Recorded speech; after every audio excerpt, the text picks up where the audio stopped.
Hi everyone. We are in the first episode of my podcast where I will be reading my books. So we will be looking at one of my books, Jane the Living Ghost by Jamie Mukobo. Let's hope this story goes well, and we are going to just about to enter the channel. Thank you guys. 1, 2, 3, 1, 2, 3. Bye.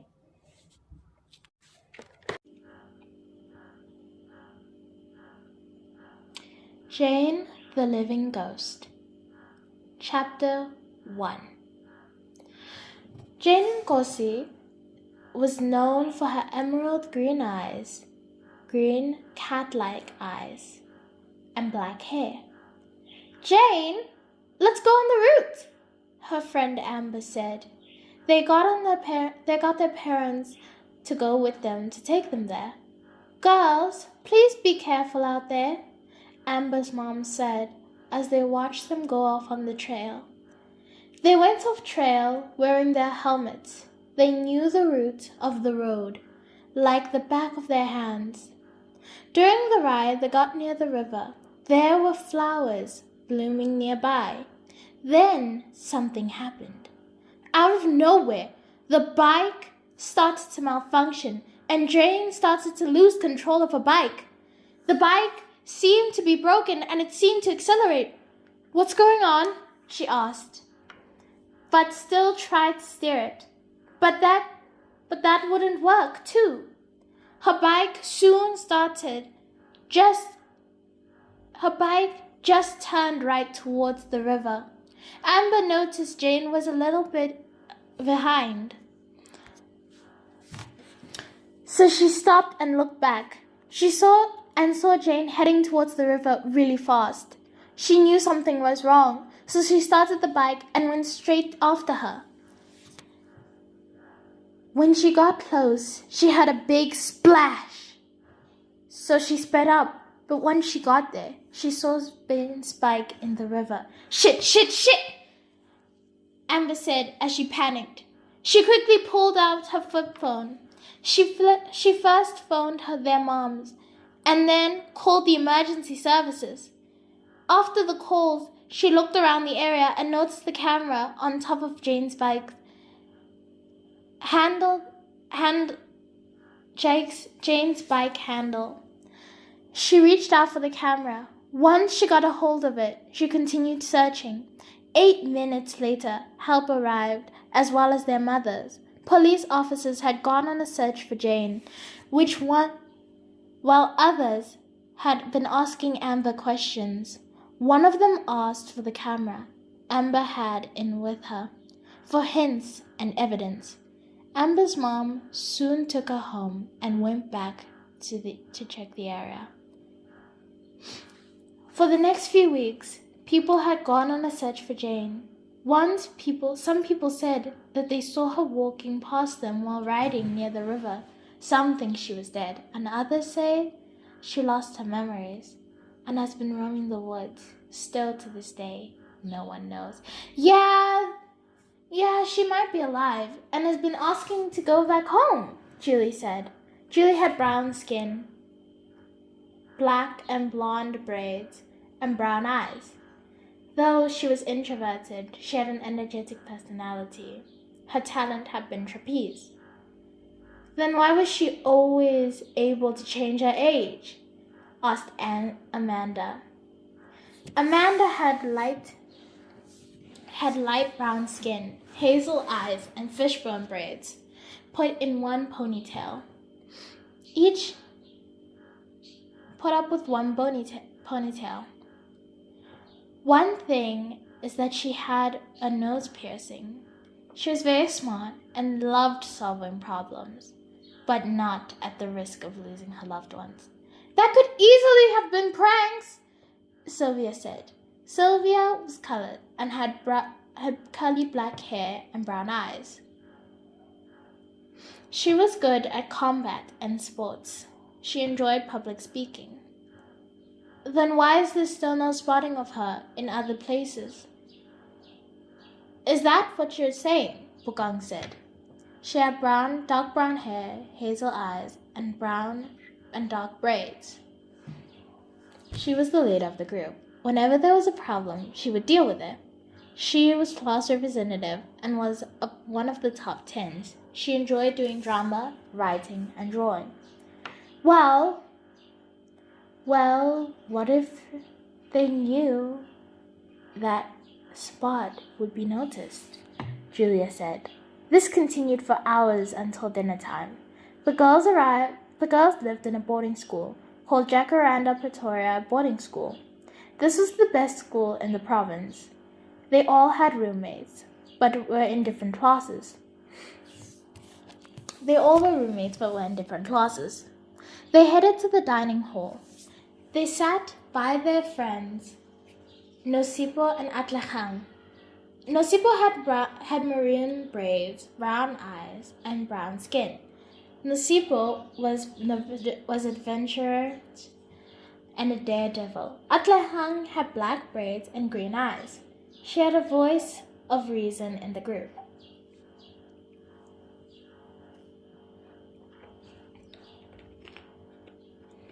She had to make sure none of them did anything stupid. I promise you that this is just so amazing. I promise you that this is just so amazing to find out. If we prove that this is a real story, Amanda said excitedly. People know it's real, so there is no need to investigate, Amanda said, rolling her eyes. But we can find out what happened to her, Julie said. We could be the best reveal. She could be the best reveal ever and give her family closure, she said.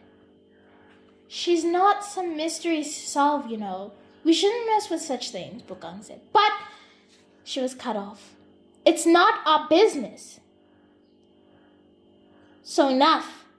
And just accept we don't agree, Sylvia said. They left for bed in another room. In their room, Julie and Nosipo did their homework. Amanda and Sylvia were talking, but Bukang and Atlahang just read books. When it was bedtime, they all fell asleep. By 6 o'clock on Saturday, Julie had gotten into some jeans and black t-shirt and gray jacket. It was a bit cold that morning. She quickly left the school in the library. Julie was looking for books at the second floor, section 5. Once she got to it, she rented it and left to the dining hall. So I heard Kate had gotten a new cat, Bukang said. Hey guys, Julie said, sitting next to her friends for breakfast. Hey, we were talking about Kate's cat. Oh, I heard she was going to the spa during the holidays, Sylvia said. I can't wait for the holidays to be starting next week, Amanda said. And we can go dirt biking, and we can go on a dirt biking trip, Bukang said excitedly. Really? And you said you don't want to find out? And you said you don't want to find out about what happened, Jane? You don't want to find out what happened to Jane? We aren't. We're just going biking. Unless you want us to go somewhere else, Nosipo said. No, it's fine. So, can we go somewhere else for lunch? Julie asked. Why? Atlahang asked. I just know a nice place nearby for lunch, Julie said. Okay, but how will we get there? Sylvia said.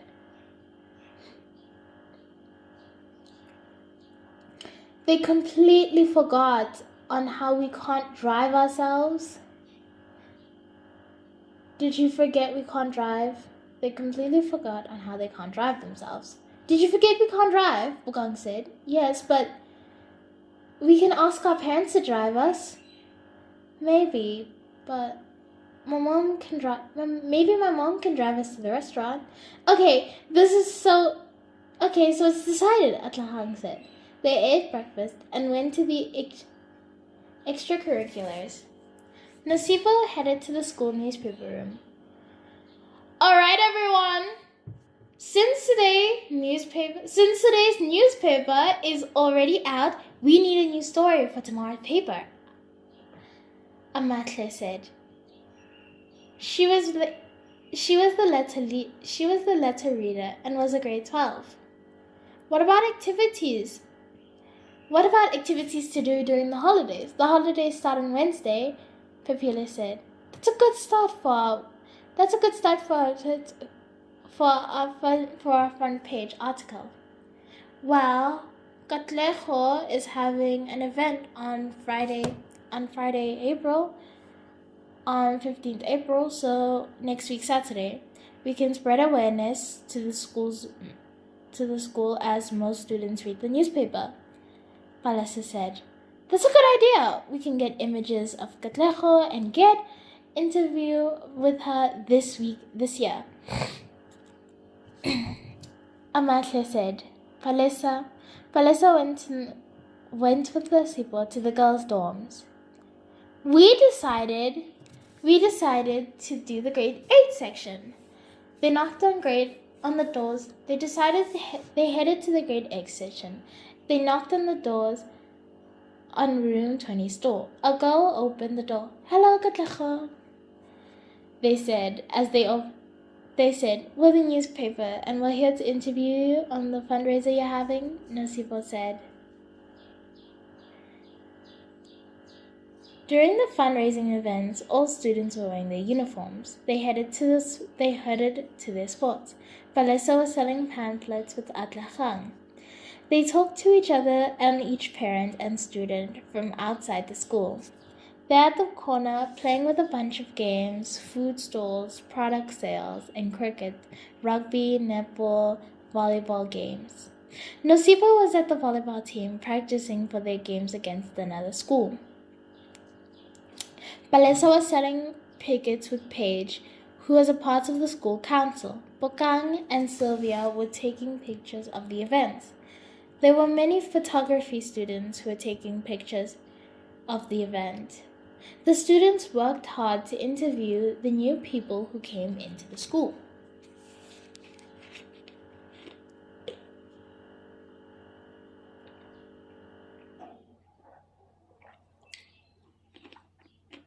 When the game started, the school's netball team, they could go play against Banato Park High School. Many people got into the games and were with each other. Got into the games with many different students who drove to support their own teams. Both teams had great synergy and their team sportsmanship was iffy on both sides. When they took the team members to switch, the soccer boys were going against the school Kira Aurora. The games were played and people would go watch each team and would go to different games. Parents would be there to see their families and go get food. The events were mainly held by grade 11s. It was to save up for their matric jackets and matric balls. They sold drinks, merchandise like fans, caps, sunscreens, and ice creams. They had a braai and other snacks. After the awards were given out, people left and the grades were left to clean up the mess. They were tired and annoyed with the mess. The next morning, they set up early for the stands that requested to join the market day. They set up food and drink. They had requested for carnival games and art styles. They used the money they got from last fundraiser on Valentine's Day. They had competitive games for people to come and play. They set up the card machines and alerted parents of that it's best to bring both cash and card for the last month when advertising for these 2 days. Most schools were on term 1 holiday. Kristen and Bugang were the ones who set up for the money. Excuse. Shit.